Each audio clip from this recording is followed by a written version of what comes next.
J'arrive pas à croire qu'il ait dit ça en plein live. Écoutez. Manger trop de sel provoque de l'hypertension? Non, faux. Et manger trop de bacon ou de viande rouge non plus. En réalité, le vrai coupable, c'est l'accumulation de calcium qui transforme vos artères en pierre. Il existe un moyen simple de nettoyer les artères calcifiées. Beaucoup de gens se trompent complètement sur ce qui cause réellement l'hypertension et ce n'est pas leur faute. Une découverte récente faite par un lipidologue primé a même surpris les cardiologues les plus expérimentés. Il a révélé que le problème n'est pas l'hypertension ni le cholestérol, mais un processus qui commence par les pieds et progresse lentement vers le haut sans que vous ne vous en rendiez compte.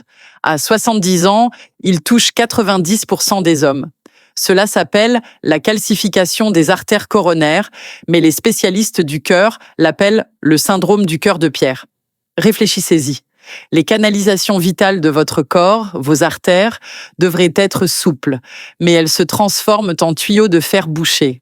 Leurs parois durcissent, leur passage se rétrécit jusqu'à ce que votre cœur lutte pour faire passer le sang à travers de minuscules ouvertures. Ce n'est pas de la circulation, c'est de la suffocation. La plupart des gens ne réalisent qu'ils souffrent de ce syndrome que lorsque leurs artères sont déjà durcies, que leurs vaisseaux se ferment et que leur cœur se bat pour pomper du sang vers les organes vitaux. Le plus effrayant, c'est que toutes les méthodes que vous avez essayées jusque-là sont inutiles, elles ne fonctionnent pas. Alors que faire? Mes patients et moi appelons ça l'astuce des 7 secondes pour booster la circulation. Cette astuce inclut du shilajit, qui aide à renforcer les vaisseaux sanguins, améliorer la circulation et équilibrer la pression. Le meilleur dans tout ça, c'est que vous pouvez commencer dès aujourd'hui.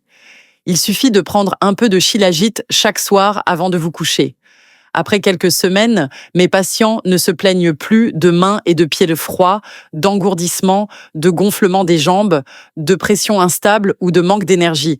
Mais attention, beaucoup de marques vendent du faux shilajit qui peut aggraver vos problèmes. Le seul shilajit que je recommande provient d'un petit groupe de scientifiques appelé Wellness Nest.